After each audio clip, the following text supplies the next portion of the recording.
श्री राम जय राम जय जय राम। श्री राम जय राम जय जय राम। श्री राम जय राम जय जय राम। बोलिए सियावर रामचंद्र भगवान की जय। पवन सुत हनुमान की जय। उमापति महादेव की जय। सब संतन की जय, सब भक्तन की जय। सच्चियाँ जोता वाली माता तेरी सदा ही जय। सनातन धर्म की जय। सदगुरुदेव महाराज की जय। नमः पार्वती पते हर हर महादेव। आदरणीय विद्वजन, श्रद्धारूपा देवियों एवं विश्वास रूपी कथा श्रोताओं, भगवत सानिध्य में भगवान का चरित्र श्रवण करने के लिए हम लोग उपस्थित हुए हैं। आइए, मानस चिंतन चैनल पर आप सभी का स्वागत है। पिछली चर्चा में आप राजा मनु और शत्रुपा की कथा श्रवण कर रहे थे। ब्रह्मा के शरीर के द्वारा अर्धभाग से जो है राजा मनु, अर्धभाग से शत्रुपा का प्राकट्य हुआ। पिछली चर्चा में आपने सुना।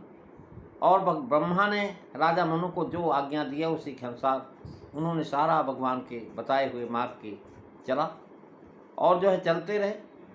और इस प्रकार से महाराज उन्होंने बहुत समय तक राज किया। दोनों जो है ब्रह्मा जी के से प्रार्थना की कि हमें अपने जो आज्ञा दीजिए वही हम करें। तो ब्रह्मा ने कहा, भाई तुम प्रजा पालन करो, प्रजा की वृद्धि करो।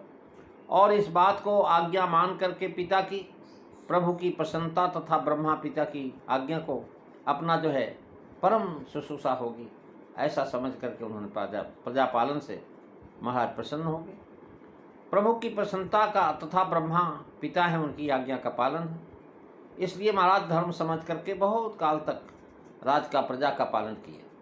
राजभोग की इच्छा से नहीं किए, बल्कि जो महाराज राज के सुचारू रूप से चलने के लिए उन्होंने किया। उन्होंने अनेक संहिताएं बनाई और सब प्रकार से पूरा किया। लेकिन महाराज जब समय आया तो उनके मन में यह हुआ कि मैंने तो बहुत समय व्यतीत कर दिया, लेकिन विषयों से वैराग नहीं होता। हो इन विषय विराग भवन बसत भा चौथपन। चौथा पान आ गया और जो है अभी तक विषयों से वैराग नहीं हो रहा। भवन बसतभा चौथपन कह करके सूचित किया कि चौथे पर आ जाने पर इन्होंने राज्य किया। और जो है मनु जी की विषयों में आसक्त होना नहीं कहा जा सकता। विराग, त्याग का अवकाश लेना जो चाहिए। अर्थ है कि गृहस्थी में विषयों से वैराग का अवकाश नहीं रहता, कुछ न कुछ करना ही पड़ता है। जब तक जीवन है गृहस्थी में कुछ न कुछ आपने करना है, किसी न किसी देखभाल करना है, अवकाश नहीं मिलता।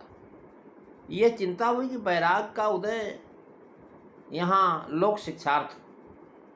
जिन मनु महाराज के कुल में महाराज ध्रुव, प्रियव्रत आदि ऐसे ऐसे परम भक्त हुए हैं, उनका ये सिद्धांत है कि घर में विषयों से वैराग होना कठिन है। और जो महाराज आपके पास सब कुछ है लेकिन जो है आपके पास भक्ति नहीं है तो सब व्यर्थ। मनु ने आयु भर धर्म ही का पालन किया। पश्चाताप हुआ कि भाई अरे हमने तो सारा समय व्यतीत कर दिया, भगवान का भजन ही नहीं हुआ। महाराज उन्होंने अपने पुत्रों को बुला करके जो बड़ा पुत्र था उसको उन्होंने महाराज जो है जबरदस्ती राज दिया। बेटा कहता था, अरे पिताजी आप जब तक हैं तब तक हमें क्या ज़रूरत है। लेकिन राजा मनु ने क्या, जबरदस्ती नहीं लेना चाहता पुत्र तब भी दे रहे हैं। बरबस राज सुतई तब दीना और नारी समेत गमन बन कीना। तीरथ बरन मिस विख्याता अति पुनीत सा धक सीधि दाता। बसही तहाँ मुनि सिद्ध समाजा तहि हरसी चले मनु राजा। पंथ जात सो हई मति धीरा ज्ञान भगति जनु धरे शरीरा। पहुँचे जाई धेनुमति तीरा हरसी नहाने निर्मल नीरा। मंगल भवनो अमंगल हारी रवु सुदशरथ अजीर बिहारी। उन्होंने महाराज हठात विवश होकर के पुत्र को राज्य दे दिया और स्त्री सहित वन को चलते तीर्थ में महाराज तीर्थ क्षेत्र अत्यंत पवित्र माना जाता है, साधकों के लिए सिद्ध कर देने वाला महाराज नैमिषारण्य तीर्थ, जो आज भी मशहूर है। नैमिषारण्य उत्तर प्रदेश में पड़ता है और जो है नैमिषारण्य के अंतर्गत महाराज हमेशा कथा होती रहती है। 88,000 ऋषिवृंद अब भी वहाँ कथा सुन रहे हैं और सुनाने वाले एक वक्ता नहीं, अनेक वक्ता वहाँ आते हैं। सूत जी ने वहाँ कथा सुनाया था। कह रहे महाराज नैमिषारण्य, जिसको नैमिषार तीर्थ भी कहता है, और ये प्रसिद्ध, यानी बरबस शब्द से बताया कि पुत्र की पितृभक्ति दिखाई कि पिता के रहते हुए पुत्र नहीं चाहता कि हम राज लें, लेकिन महाराज जो है पितृभक्ति दिखाया और नार्य समेत कह करके बताया कि रानी का पातिव्रत धर्म दिखाया और सूचित किया कि वानप्रस्थ धर्म धारण किया है। यहाँ जो है सुत से जनाया कि राज ज्येष्ठ पुत्र को दिया जाए। बड़ा ही पुत्र महाराज राज्य का अधिकारी होता है, इसी से उसके साथ जो है पहले ही जो है निप पद दे आए। निपुतान पद सुत जासु महाराज, क्योंकि महाराज उत्तान पाद को राज्य हुआ, क्योंकि वह बड़ा था, बड़ा लड़का था। कल्पांत भेद से महाराज ऐसा हो सकता है। इस प्रसंग में विषयों में श्रीमद् भागवत आदि में महाराज इतिहास मिलता है, उसमें ऐसा जान पड़ता है कुत्तान पाद और फिर उनकी जो है संतान राज भोग करते रहे। साथ ही यह भी इतिहास है कि मनु महाराज ने प्रीबत को जो है बरबस राज दिया और दे करके वनगमन किया। उत्तान पाद के विषय में बरबस राज दिया जाना नहीं पाया।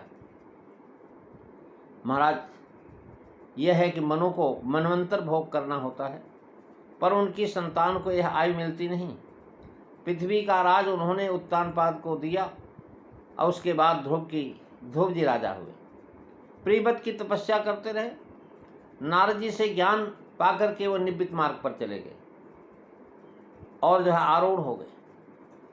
मनवंतर जब समाप्त हुआ तो उसके पहले ही राजा उत्तान पाद के वंश में कोई नहीं रह गया। सब प्रीबत को महाराज जबरदस्ती राज दे दिए। मनु जी के कहने पर भी उन्होंने राज्य करना स्वीकार नहीं किया, तो ब्रह्मा जी ने उनको समझाया। इस प्रकार महाराज विरोध नहीं रह जाता। यानी नैमिषारण्य जो तीर्थ है ये बड़ा पवित्र तीर्थ, और यह स्थान अवध से सीतापुर जिले में है। इसके संबंध में 2 प्रकार की कथाएं हैं। एक बाराह पुराण में लिखा है कि इस स्थान पर गौरमुख नामक मुनि ने निमिष मात्र में असुरों की बड़ी भारी सेना को भस्म कर दिया था, इसी से इसका नाम नैमिषारण्य पड़ा।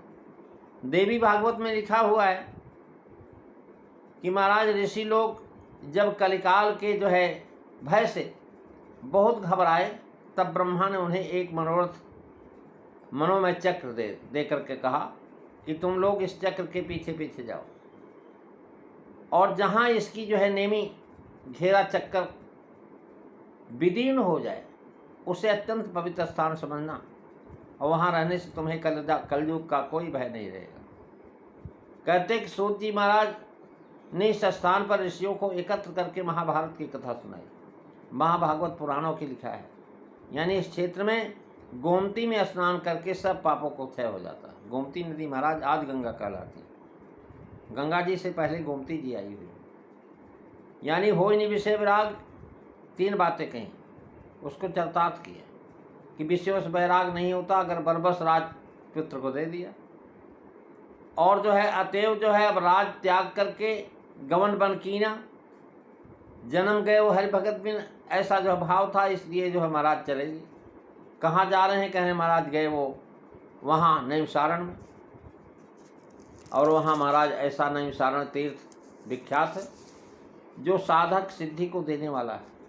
बसें तहाँ मुनसिद्ध समाजा, साधक लोग सिद्धि पाकर के सिद्ध हो जाते हैं और साधन रहित होकर वहाँ बसते हैं। विषयी, साधक और सिद्ध 3 प्रकार के जीव संसार में हैं। विषयी साधक सिद्ध सयाने, अभिविधि वेद जीव बस करे महाराज त्रिविधि जीव जग वेद बखाने। लेकिन नैमिषारण्य में केवल महाराज साधक और सिद्ध ही बसते हैं, विषयी वहाँ नहीं जाते। अतएव 2 ही का बसना कहा है।